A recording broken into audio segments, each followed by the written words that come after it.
که مردم خیلی به ما کمد میمانه، خیلی به ما کمد میمانه که هموین کجاست، هموین بیا یک رو در افغانستان کوچک نگی گزارش.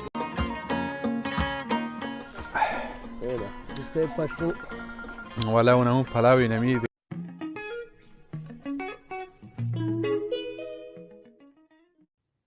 با سلام و وقت بخیر دوستان عزیز، خوش آمدید به یکی از ویدیوهای دیگر من.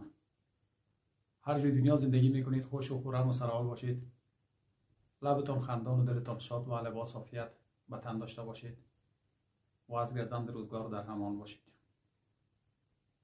من علی ایدری هستم و عزیزانی که جدیداً ویدیوی ما را بیننده هستید، چینل ما را سابسکرایب کنید، زنگم بزنید تا ویدیوهای بعدی ما را از دست ندهید. دوستان عزیز، همانطوری که از زلزله ترکیه همه شما خبر شدید و خبردار هستید، طبعا خبرها را تعقیب کردید، رسانه ها را دیدید که تا فعلا 32,000 نفر جانهای شیرینشان از دست دادن.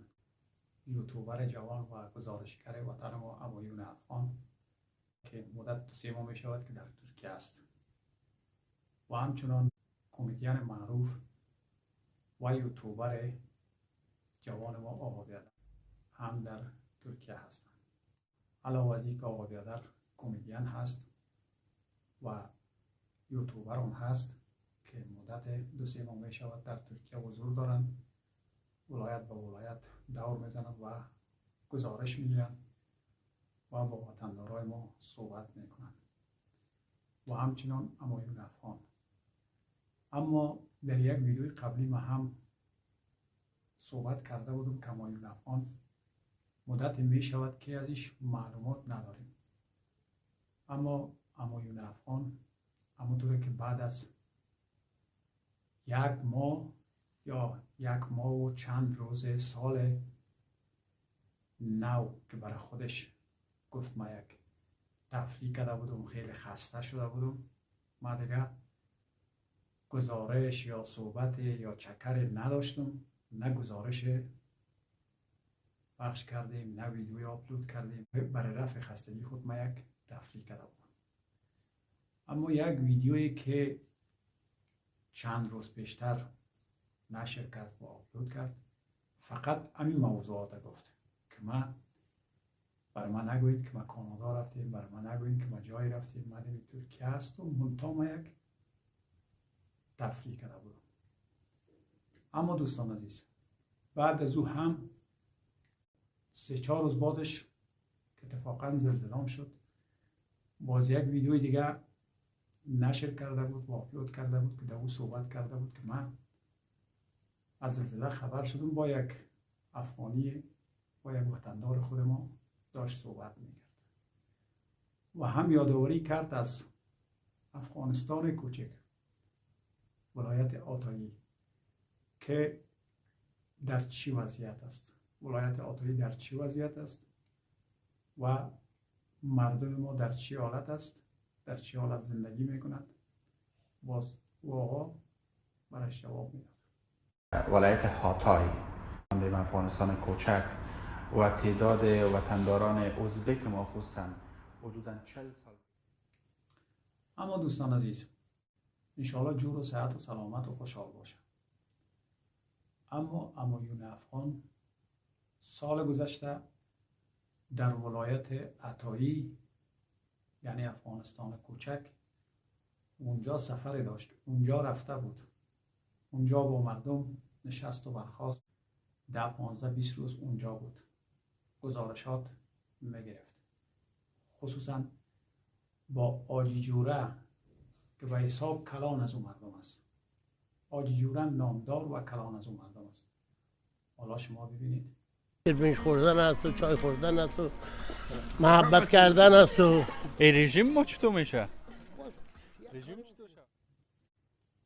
و در این مدت 15-20 روزی که همایون افغان در ولایت آتایی افغانستان کوچک رفته بود، یعنی پارسال، این مردم همی افغانی های ما که اونجا زندگی میکنن از همایون افغان خیلی قدردانی و خیلی پذیرایی کرده بودن که همایون افغان عموما از قابلی پلو و کباب صحبت میکرد که من میگم در هر خانه از یک رفتم دمشان گرم، قابلی پلو ازبکی خیلی قشنگ و همیشه برای من کباب دادن.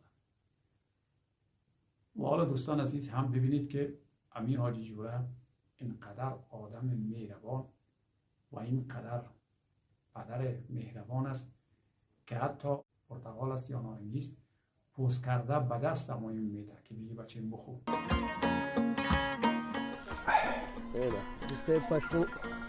ولی اونمون پلاوی نمی دیگه مو روغنایش که از بین نبره.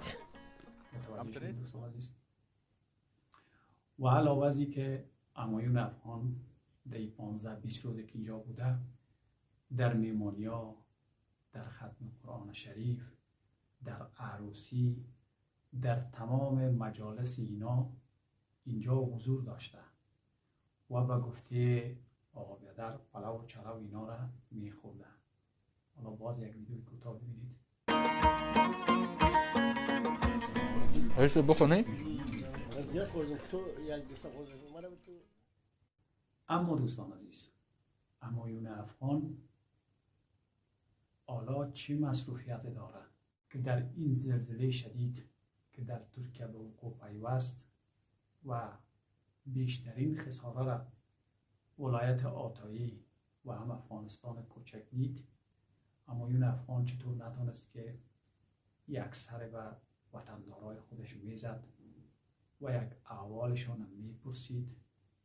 اونا چون عادت کرده بودن با همایون افغان و علاوه از که عادت کرده بودن انس گرفته بودن با همایون افغان، چون همایون افغان اونجا که رفته بود پارسال برای 18 روز یا 20 روز که رفته بود خانه به خانه اونا گشته بود، در مسجد رفته بود نماز خوانده بود، در عروسی، در ختم قرآن با همشان انس گرفته بود و خانه به خانه دور زده بود. اما حالا اینا امیدوار هستند که مثلا در اون روزهای خوشی ما که ما خانه داشتیم، جای داشتیم، زندگی داشتیم، همایون افغان آمد دور زد و ما پذیراییش کردیم، پلو و چلو خورد اینجا، ما حتی لقمه دان خود به دانش دادیم، خصوصا همی و خصوصا همی حاجی جورابایی که خیلی پدر مهربان است. این در هر گوشه ای که همایون دور میزد در خانه هر کس که میرفت امی حاجی جوره چون کلان قوم است مثل نماینده مردم با همایون افغان جوره میرفت و همایون افغان به این مردم معرفی میکرد و همایون افغان از اینجا از این مردم خانه به خانه گزارش تهیه میکرد و ویدیو میگرفت آپلود میکرد و میمان بعضی هایشان میمان میکردنش که البته 18 روز یا 20 روز بوده کل مردم میمانش میکردن. خب حالا دوستان عزیز که زلزله شد همایون افغان از مردم آتایی علاوه از که چی میدانم که کدام تلفنی هم کرده باشه یا نکرده باشه باید که یک سر میزد، یک احوال میگرفت، باید در هر موقع وقتی که آدم در خوبی های مردم در خوشی های مردم هست باید در غم و غصه مردم هم شریک باشه. از اولتر باید همایون خود اونجا میرساند. اما آقا بیادر روز دوم زلزله زنگ زد، تلفنی با حاجی جوره تماس گرفت و اینقدر ناراحت بود که خدا میدونه. آقا بیادر اینطوری فکر میکرد که اینا همش عضو خانواده است و چنانه که خودش هم گفت. آقا بیادر بعد از زنگ زدن به حاجی جورابایی گفت که من 100% خود فردا میرسانم، با وجودی که دوستان عزیز که در گزارشات هم شما دیدید و در تصاویری که از رسانه ها هم پخش شد، ویدیوهایی که نشر شد شما هم دیدین که یگانه ولایتی که در ترکیه خساره خیلی زیاد دید ولایت آتایی که حتی سرکهایش ترک برداشته بود، میدان هواییش خراب شده بود با وجود این همه مشکلات آقا بیادر خود اونجا رساند. با مردم گریه میکرد آقا بیادر. چنانچه یک ویدیو من نشر کردم که اگر سر بزنید گریه های آقا بیادر به خاطر وطندارانشان. اما دوستان عزیز، هر کسی از آقا بیادر سراغ همایون هم میگرفت که همایون کجاست، همایون چی میکنه.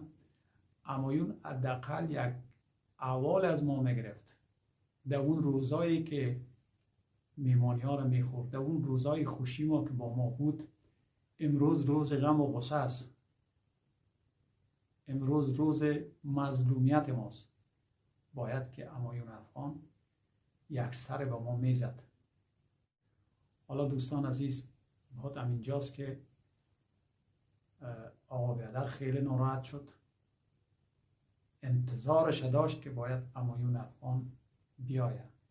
حالا اگر مثلا اسودی و بخیلیش میشد که اونجا آقا بیادر رفته، من همه رو آقا بیادر هم همینطوری گفت همایون افغان صدای مرا میشنوی؟ که مردم خیلی به ما کمد میمانه، خیلی به ما کمد میمانه که همایون کجاست. همایون بیا یک را در افغانستان کوچک. به خاطر همدردی یک سر میزدی و از وطندارایت یک دلجویی میکردی و وطندارایت یک دفعه باید حتما میدیدی. در اون روزایی که آمده بودی مثلا خانه به خانهشان میمانت میکردن، عزتت میکردن، پذیراییت میکردن. امروز که غم و غصه سرشان آمده اصلا یادشان نمیکنه. حالا ببینید شما دوستان عزیز آقا بیادر چی میگه. همایون افغان روزها آمدی در اینجا قابلیش خوردی، کبابش خوردی، بیا یک راز افغانستان کوچک دیدار کو. بیا یک راز افغانستان کوچک از امی حاجی صاحب جوره دیدار کو. ازبک مطرح نیست. ما افغان هستیم، وطندار هستیم، همه ملیت ها نور چشم ماست. اما همایون افغان چرا نیامدی؟ بیا یک سر بزن. میامدی یک سر میزدی، دلجویی میکردی، از این مردم دلجویی میکردی.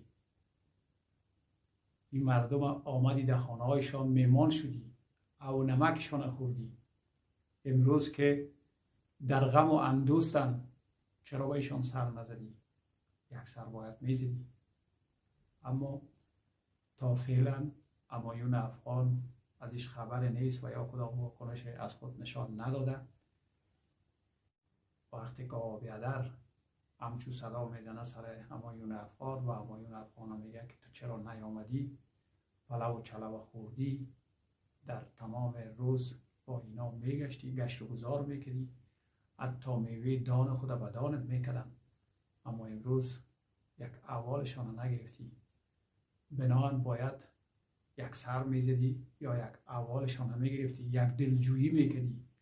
حالا اگر به این حساب که من اینجاستم که نیامدی بخیلیت شد که آقا بیادر است، من دیگه چی کنم؟ میامدی همینطوری من هم خوشحال میشدم. یک دلجویی از این مردم میکردی. هر کس جای خود داره. من آقا بیادر هستم، تو همایون افغان. میامدی اینا را پرسانشان میکردی، دلجویی میکردی. اما طور که قبلا در میمانی هایشان، در روزای خوبی و بدیشان با ایشان ششته بودی و نانشان خورده بودی، یک سر میزدی، اول اینا را میگرفتی. اما همایون افغان تا فعلا کدام واکنشی از خود نشان نداده. این که بعدا چون ویدیوهای آقا بیادر حتما میبینه، صدایش حتما شنیده، این که چی حرکتی از خود نشان میده یا چی صحبت های می داشته باشه او را بعدا معلوم خواهد شد. بنابراین دوستان عزیز، ما حرف ما، منظور ما به همدردی و به خاطر از این که باید ما در هر جایی که باشیم از وطنداران خود ما احوالش داشته باشیم و به خصوص وطنداران ما که در ولایت آتایی افغانستان کوچک زندگی میکنند. تعدادشان هم زیاد هست و اونجا خیلی برشان خساران رسیده، هم خساره جانی هم خساره مالی. و دوستان عزیز، ما یک چیز متوجه باشیم که امروز نظر نکنیم، آینده نگر باشیم. امروز اگر مثلا سر مردم ما که در ولایت عطایی افغانستان کوچک زندگی میکنند مشکلات سرشان آمد. این روزا میگذره، یک روز میشه خدا را شکر که امونایی که فعلا زنده هستند رفتگان خدا رحمت کنه و زنده ها را خدا سلامتی بده و مریضا را همچنان خدا شفای عاجل عنایت بفرماید. همونایی که هستن این روز هم سرشان نمیمونه انشاءالله و رحمان که اینا وضعشان بهتر میشه، خوب میشن. چنانه که خودشان گفت در ویدیوی قبلی شما دیدید که آجی جوری که گفت من 40 نفر هر شب میمان داشتم، حال فعلا خودم به کمک مردم نیاز دارم. کمک ها از گوشه و کنار ترکیه برشان رسید، هم از مردم ما، از وطندارای ما، کمک های مردمی خود ما، حتی از افغانستان برشان کمک رسید و همچنان دولت ترکیه هم خیلی کمک کرده. دوستان عزیز، دولت عزیز ترکیه پیشش افغانی و ترکی و سوری و اینا هیچ فرقی نداره، برای همه یکسان کمک رسانی کردن. آجی جوره گفت که ما دیگه فعلا از هیچ چیز کمی کاستی نداریم، اینقدر کمک ها برای ما رسیده که تا ما سر پا استاد میشیم بس ماست. شما دیدید که یک کانتینر آب، حتی آب بیادر گو با آب اگر اما ممکنن میشه. بنابراین دوستان عزیز، مطلب و منظوری نیست که مثلا کس از کس چیز بخواهد. خدا خودش کریم و رحیم است، درای رحمت خدا باز است، خدا درست میکنه. اما دینه تو روزا اگر کسی میخواهد که دلسوز باشه، دینه تو روزا باید که به درد هم دیگر خود بخوره. بنابراین دوستان عزیز، من قبل‌ها یادآور شدم که بنی آدم اعضای یکدیگرند که در آفرینش یک گوهرند. باید هیچ کس از هیچ کسی غافل نباشه، از یکدیگر خود باید غافل نوالگیری کنن در هر شرایط. حالا به فرض مثال که اگر همایون افغان خیلی مصروفیت شاید داشته باشه، ای که دنبال چی سلامت باشه، جور باشه، صحتمند باشه، اما یک دفعه یادآوری میکرد مردم ما که در ولایت عطایی افغانستان کوچک هستند، یک سر برایشان میزد، برای یک روز، برای 2 روز میرفت. حالا به فرمودی آقا بیادر اگر گزارش درست نکرده بود یا ویدیو نگرفته بود، خیر است، همینطوری میرفت، همینطوری میرفت برای دلجویی اونا. چون اونجا 20 روزه که بود، همونطور که گفتم خانه به خانه اونا رفته بود و اونجا پذیرایی شده بود. بنابراین باید یک دفعه دلجوییشون میرفت. حالا که راه ها خوب شده، اوضاع و احوال خیلی عالی شده، هیچ مشکلی نداره، یک سر میزد. به هر صورت همینجاست که آقا بیادر گفت برای همایون افغان که همایون افغان در روزهایی که پلو و چلو خوردی، قابلی های ازبکی را خوردی، کبابا را خوردی، او روز هم پیش چشمت باید میگرفت. اما حالی که میبینی که مردم عزیز ما در چی حالت هستند، یک دلجوییشان نکردی و یک احوالشان نگرفتی. دوستان عزیز، صحبت های ما در کل این است که ما اگر در روزای خوشی با یکدیگر هستیم، در روزای غم و اندوه که خدا دور داشته باشه هم باید اول یکدیگر را بگیریم، خودخواه نباشیم. منظور من همایون یا آقا بیادر نیست، شاید همایون تنهاست، آقا بیادر هم تنهاست، شاید یک مشکلات کاری داشته باشه، شاید یک مشکلات زندگی داشته باشه، شاید یک فکرهایی داشته باشه، یک کارهای دیگر یا ردیف میکنه. چون تا فعلا 2 ویدیو نشر کرده، دیگه ویدیوی نشر نکرده. اگر این وقتا همایون افغان هر روز یک ویدیو نشر میکرد، شاید برای خودش یک مصروفیت دیگه پیدا کرده، مصروف یک کار دیگه است، وقت یاری نمیکنه. ایران قضاوت نکنیم دوستان عزیز که حتما باید سر میزد، حتما باید میرفت، اما یک دلجویی باید میکرد، یک تلفن میزد و تلفن خود نشر میکرد که من اینو تلفن کردم. مثل که در روز دوم زلزله آقا بیادر برای جورابای تلفن کرده بود و جویای احوال شده بود. ویدیوهایش شما عزیزان ببینید، آقا بیادر اگر سرچ کنید ویدیوهایش هم میتونید ببینید. اما همایون افغان هم همینطوری یک ویدیو نشر میکرد که مردم متوجه میشد که همایون افغان هم از مردم افغانستان کوچک ما یا مردم ولایت عطایی عزیزان ما، وطنداران ما که در ولایت عطایی زندگی میکنن، یعنی افغانستان کوچک، همایون افغان از اونا دلجویی کرده و احوالشان گرفته. اینو تو یک ویدیو نشر میکرد، چون همایون افغان لحظه به لحظه کار خود گزارش میکرد. اما حالی که دلجویی نکرده یا شاید هم کرده باشه که رسانه‌ای نساخته، نشر نکرده، اگر چنانچه رسانه‌ای بسازه که همون مردم عزیز ما حال همایون افغان چنانچه به هر دلیل که مثلا نتونسته رفته یا نمیخواه بره یا کار داره، کار جدید داره، باید یک ویدیو درست کنه که من به اینی اساس نتونستم از مردم عزیزمان که در ولایت عطایی افغانستان کوچک زندگی میکنن میرفتم دیدن میکردم و دلجویی میکردم. این خیلی عالی میشه، چون در اون روزایی که اینا وضعیتشان خوب بود، خانه و زندگی و جای مکانشان همه سر حال بود، سر جایش بود، همایون افغان هم گفتم در خانه اینا میرفت و ازشان دیدن میکرد و میمانشان میشد و پذیرایی میشد. هر کسی که در هر جایی که هست، اولا دوستان عزیز، باید آدم وقتی که در بین مردم میره خودش به یه اندازه صمیمی میسازه با مردم، فکرش باشه که اون مردم با تو صمیمی میشه، با تو انس میگیره. این توقع را از این دارن که یک روز اگر کدام مشکل سرشان میاد تو باید بری پیششان، ازشان احوال بگیری. اما این تو نمیشه که تو کار خود ردیف کنی، اما یک روز اونا کارشان اگر شد تو بگوی من کار دارم. باید هر چقدر کارم داشته باشی و داد و فریاد اون از او برسی. دوستان عزیز، تشکر و سپاسگزاری میکنیم که تا این دم ما را تحمل کردید. عزیزانی که جدیداً ویدیوی ما را بیننده بودید، سابسکرایب کردتان نه، زنگام فعال بذارید تا ویدیوهای بعدی ما را از دست ندید.